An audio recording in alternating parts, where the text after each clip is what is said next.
a ansiedade, ela faz com que você interprete tudo errado também. Você pensa numa aceleração tal que você deduz muita coisa errada. E no caso de Marta, você vê que Marta era muito agitada e inquieta. E Marta, ela pensou de forma precipitada a respeito da irmã dela. Marta estava se cansando. A gente encontra Marta em João capítulo 12, totalmente transformada. Ela era uma mulher, ela mudou? Não, ela continuava cozinhando, lavando, passando, porque essa é a característica dela. Deus não quer que a pessoa mude as características que Ele mesmo deu. Ela era uma pessoa produtiva. No entanto, ela estava sendo produtiva sem ansiedade. Ela estava sendo produtiva sem reclamar, porque o ansioso, ele reclama muito, ele murmura muito. Então, isso também afeta a tua saúde, afeta os teus relacionamentos, afeta a sua credibilidade, porque você fala o que não tem que falar. Agora vamos para a armadilha da mente número 3. Deixa eu ver aqui.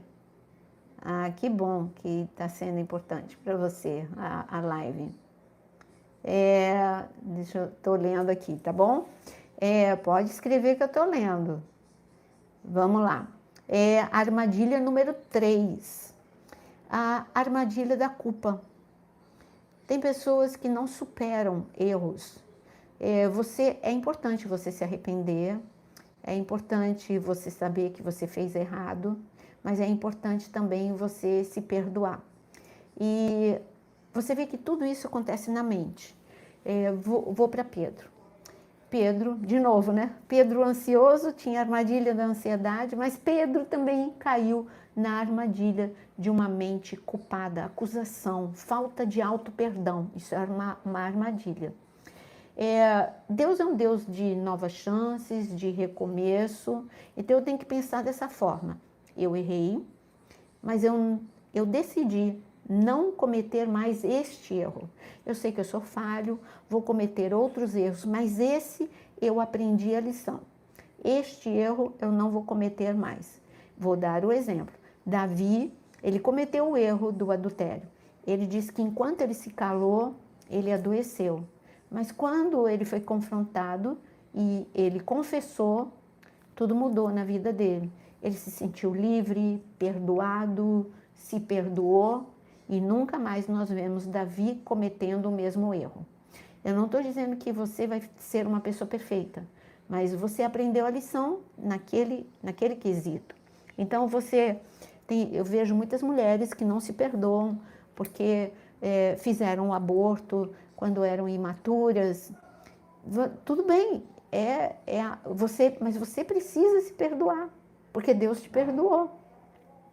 Tem outras pessoas que não se perdoam por coisas que ela falou de alguém. Se você não vai fazer mais, se você tomou a decisão de não mais cometer este erro, você tem que se perdoar. Pedro negou Jesus 3 vezes. Ele poderia ter feito o que Adão também não fez. Adão poderia ter pedido perdão. Adão foi aprisionado na mente dele. Não, Deus não vai perdoar. Quem disse? Ele deduziu, né?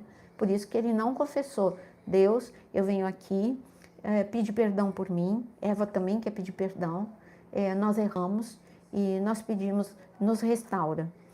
Lá no Éden, ele pode ter pedido perdão depois que ele saiu do Éden. No Éden, ele não pediu perdão, ele justificou o erro. Então, essa foi uma armadilha na mente de Adão. Adão caiu em várias armadilhas, ele deduziu que Deus iria puni-lo de uma forma, matá-lo. Tudo isso é mentira que o diabo colocou na mente dele. Você vê que Deus o busca e ele se esconde. Tudo isso porque ele estava aprisionado por pensamentos que o diabo plantou na mente dele. Sugestões, né? Sugestões que ele acatou e tomou aquilo como uma verdade. Pedro andou 3 anos com Jesus. Quem fez a pergunta sobre perdão foi Pedro. Quantas vezes devemos perdoar? Resposta de Jesus, 70 vezes 7. O mesmo erro. Isso significa um perdão divino, não é? Então, ele errou. Ele negou 3 vezes. mas ele poderia ter pedido perdão. O que é que ele fez? Ele fugiu. Ele fugiu da presença do Senhor Jesus. Jesus já tinha morrido na cruz, tudo bem, mas ele podia ter orado e estar registrado uma oração de que Pedro chorou amargamente e pediu perdão. Está escrito que Pedro chorou depois que negou Jesus, mas não está escrito que no momento em que ele cruzou o olhar com Jesus, que ele pediu perdão. O que aconteceu? Ele foi para Galileia, porque ele mesmo se descartou. Ele falou assim, bom, eu vou para Galileia, porque Jesus já tinha dito para eles não saírem de Jerusalém sem serem revestidos de poder. Ele foi para Galileia, e lá na Galileia, ele poderia ter ido para algum lugar onde Jesus costumava. Jesus morava na casa dele. Está escrito que Jesus saía da casa de Pedro, ia até a beira do mar da Galileia para falar parábolas, para orar. Então ele podia ter a beira do mar ali, pertinho da casa dele, né, que é não é mar, é lago, mas é chamado de mar. Poderia ter orado, Senhor, me perdoa, e a gente ter registrado. E Pedro chorou, e Pedro pediu perdão. Não. Ele poderia ter subido no monte, em algum monte, ali na Galileia, e falar, Senhor, me perdoa. E algum dos discípulos ter registrado, ou ele mesmo ter contado para Marcos, e termos isso registrado. Mas ele, na mente dele, nunca ele ouviu Jesus dizer que nunca perdoaria. Na mente, pelo contrário, sabe o que está escrito? Veja só como quando a gente cai numa armadilha da mente, a gente tem amnésia.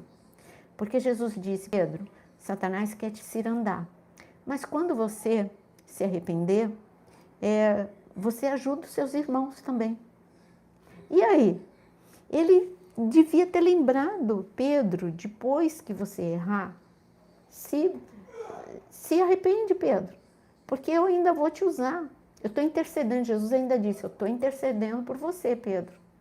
E ele esqueceu disso. Ele foi para Galileia fazer o quê? Pescar. Convidou os outros e foi pescar. Mas Jesus não desiste de ninguém. Jesus foi para libertar a mente de Pedro.